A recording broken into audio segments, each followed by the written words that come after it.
Hey guys, fourth set in the grand finals of the playoffs of the Pro League season 2009-2008. This is your MSL correspondent Ranshin with an OSL correspondent Nuke the Stars. Yes.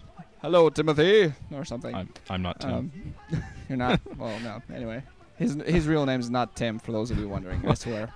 That's one to check off your list. Yeah.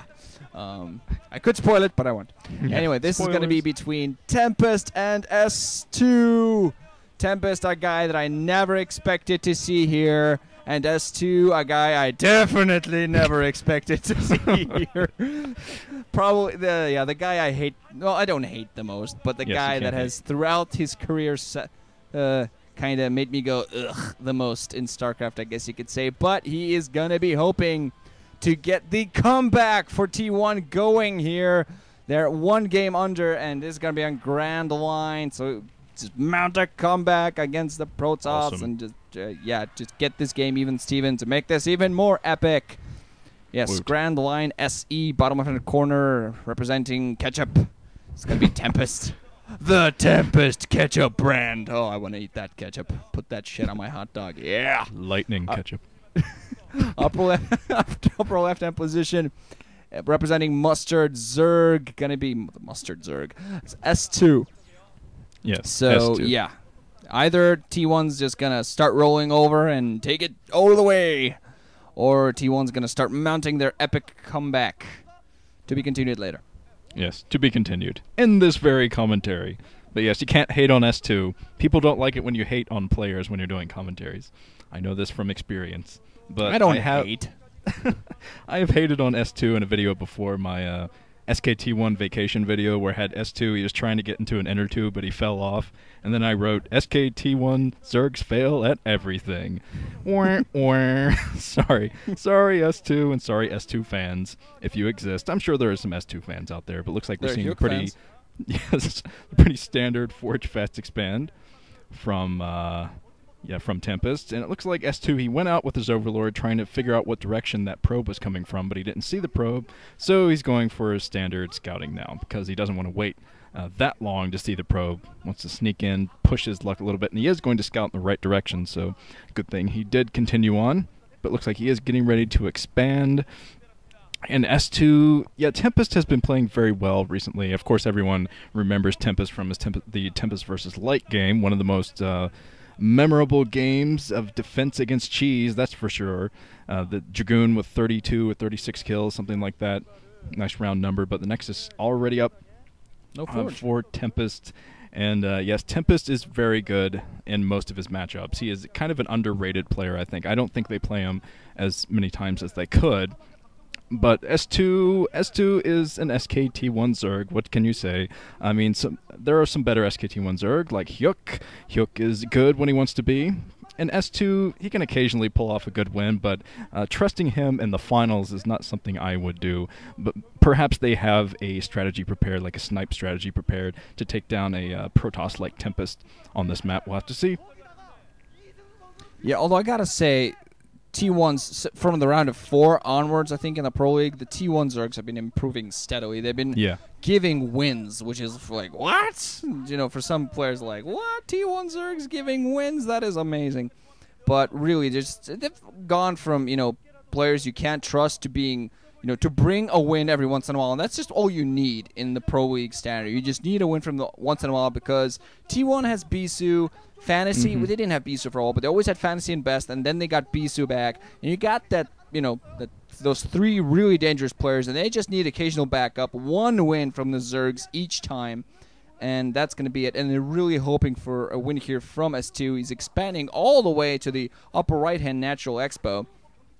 He's kind of hoping to take this apparently to a macro game. Going to try to maybe eventually expand to the upper right-hand main, kind of like stick to the corners and defend the Natural Expos strongly. So it might be even seeing a lair pop up at National. Nope, Pro Ranching wrong day today, so that's a constant in my life. Yes. But, oh well.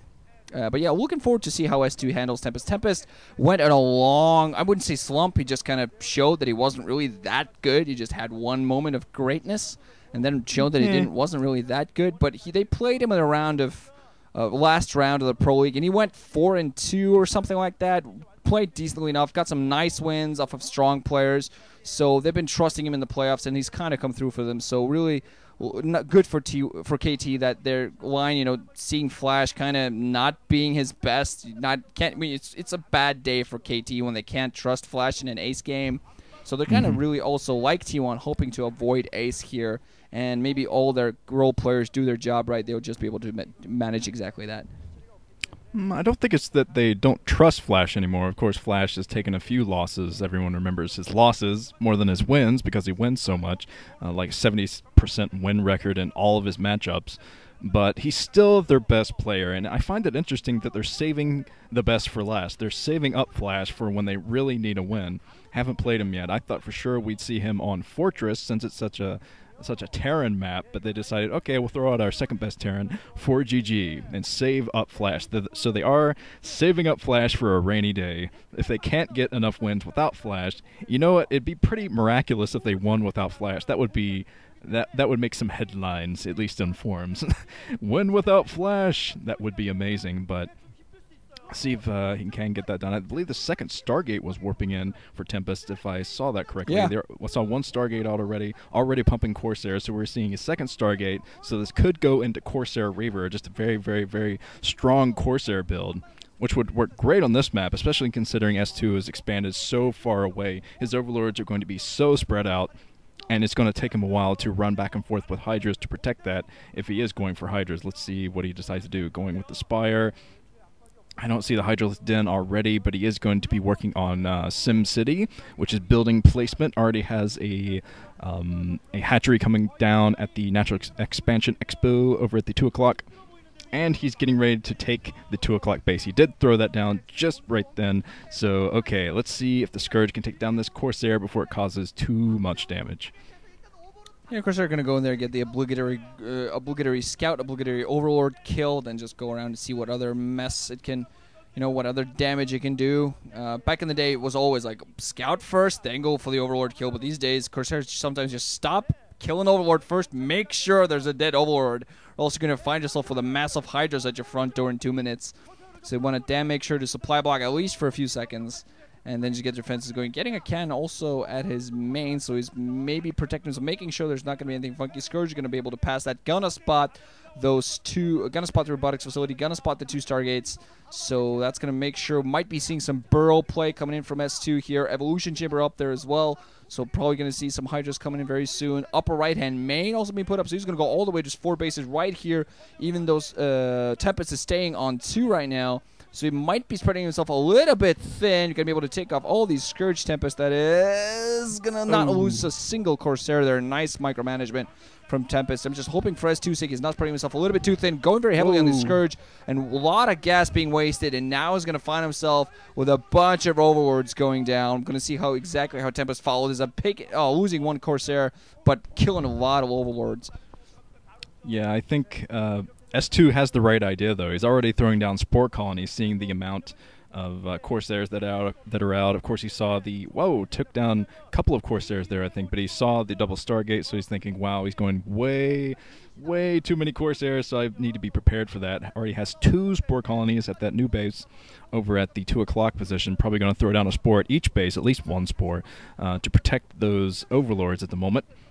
Okay, it looks like Tempest is preparing to drop a base. He loaded up a Zealot. Not sure exactly what else. If he got the Reaver already, I'm not sure if he has a Reaver in that shuttle or not. But if he does, oh man, I thought he was moving up with that shuttle, but now he is, and this could be terrible if he loses this shuttle. He's moving up right now. He's putting the Corsairs first. Thankfully for him, the first-person perspective of Tempest, showing him bypassing the Scourge, trying to position those Corsairs around the shuttle so the Scourge can't find them, so S2 can't find the shuttle and take it down. But S2 is preparing to do a harassment drop. But he is being very, very careful about this, and he's going to have to be. Let's see if he can get this done. Dropping the Zealot first. Almost as if he's expecting tanks or something, dropping the Zealot first there. Of course, that Zealot's going to help take out the Spore Colony here and free him up to do a little bit more harassment at this. Got to keep that Reaver, though.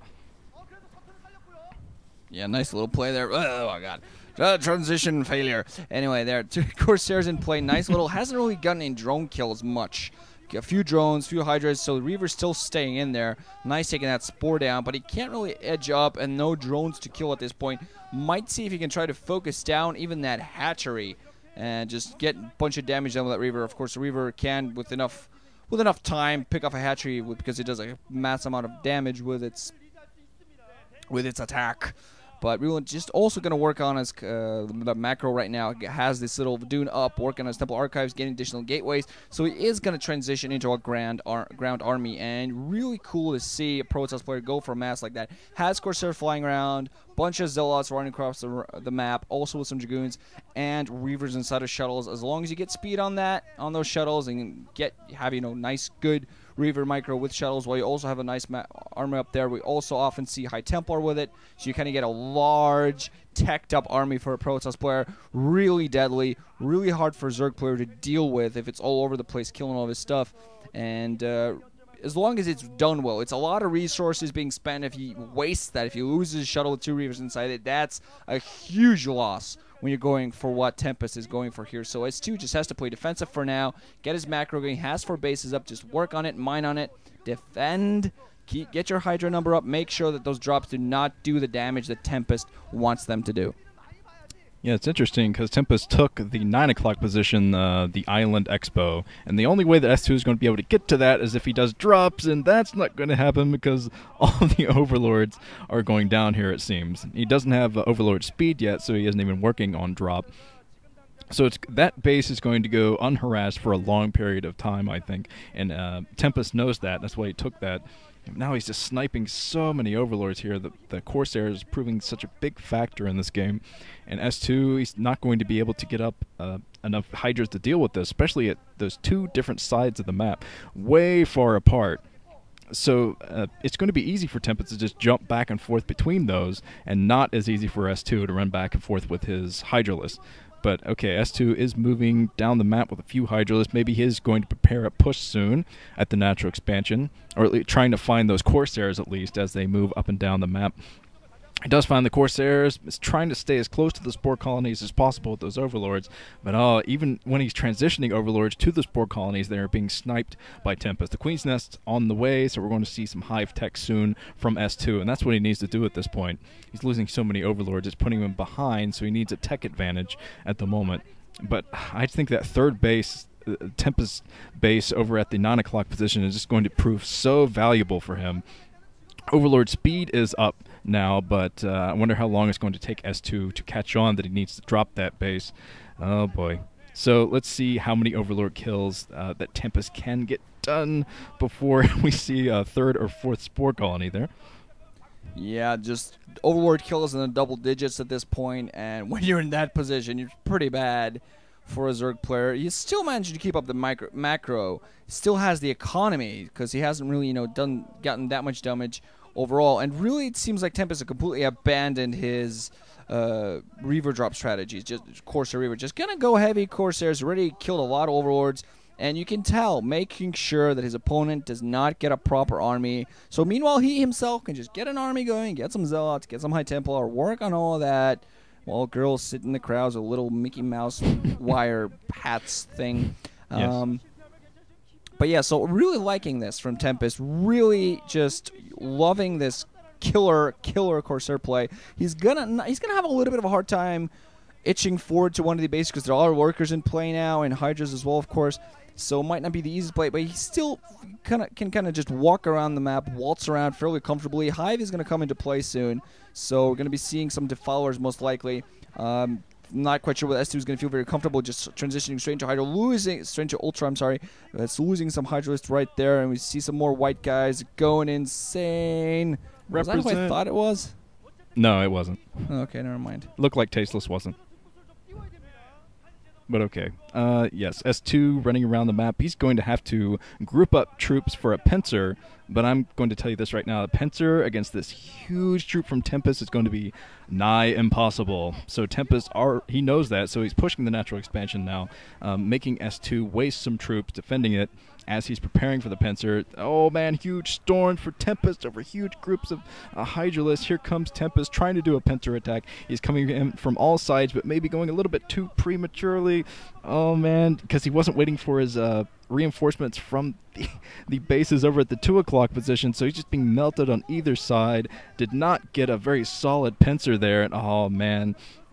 So the Storms are just owning S2 right now. He's losing everything, not to mention the Scarabs are blasting through the Zerglings. Thankfully, he sniped the Reavers.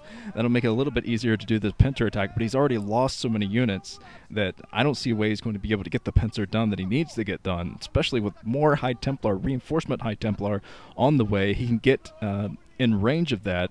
I mean, he can intercept those High Templar that are trying to meet the big army, but looks like he doesn't even have any troops in position for that. So this is going to be very, very difficult to defend. Really beautiful attack here from Tempest. I keep saying that. I keep complimenting players now. People have been telling me, oh, Ranchin, stop valve-mething, guys. So I'm like, yes, magnificent, exquisite, 97 vintage play. Or something. I don't know. But Tempest all the way into the natural now. Nothing but a few spores and a sunken to defend. Few lurkers as well. Some hydras at the back.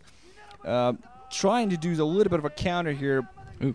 And trying to take advantage of a new base that Tempest has put up. Might actually manage to take that down. Yeah. But Tempest, if he manages to do enough damage here at the front, that's going to become unimportant. He's probably going to lose that base with those Zerglings becoming crackers in this, but might actually be able to barely save it with some DTs. Going to see what happens, but it looks like he's going to be able to go here at the front. Has Dragoons, has Archons and Forces. Going to lose that, what, 530, 630 base, something like that, but just doesn't look like S2 has enough to defend here at the upper left-hand natural expansion. Archons and Dragoons look like they'll be able to handle this. Zealot reinforcements coming in from the front. Just make sure you can defend this. All lurkers going to get stormed to death.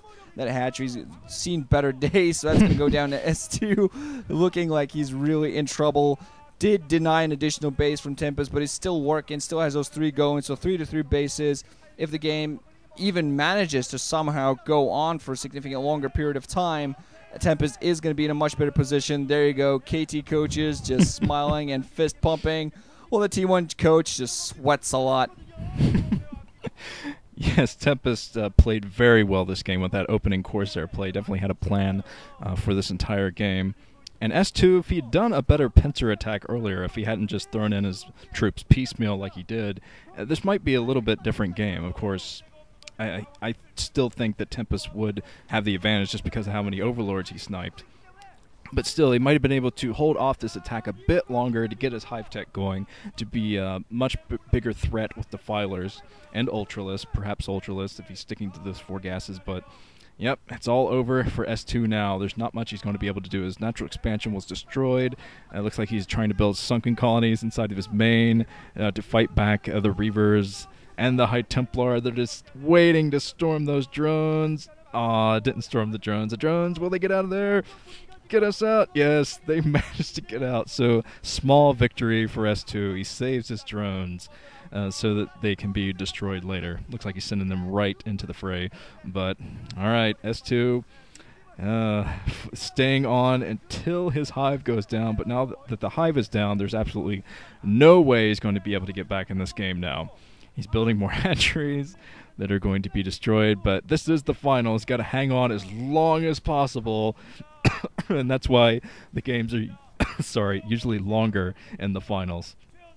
Yeah, Tempest's going to just expand at the 5:30. It's 6:30, whatever. It's just, it's safe. It's good to go. Never mind. KT players, whoa, look at that hair. But, yeah, just KT players all excited knowing the win's coming in here. S2 trying to do a little bit here at the end, but just no way. Honestly, and the longer, when you know you've lost and when you've lost, the longer you stay in the game, the more chance you're going to find a nexus being built next to, in your one of your natural expos in front of your hatchery or some stuff like that. Exactly. Finally, gonna go for a drop here at the 9. That gets snuffed out before that even happens. That's just painful to watch. But if that drop had happened, I don't know, before he had been attacked, before Tempest went for this killer offense, then maybe this would have been a completely different game. Not the case. S2 on death row right now. all of his units. Well, I don't know. He might be on death row once the game's over and they're back in the locker rooms later tonight. But Tempest, I gotta just wow. Looks like this guy might be seeing a mini revival here. Really playing a great, solid game from beginning to end. Had a plan.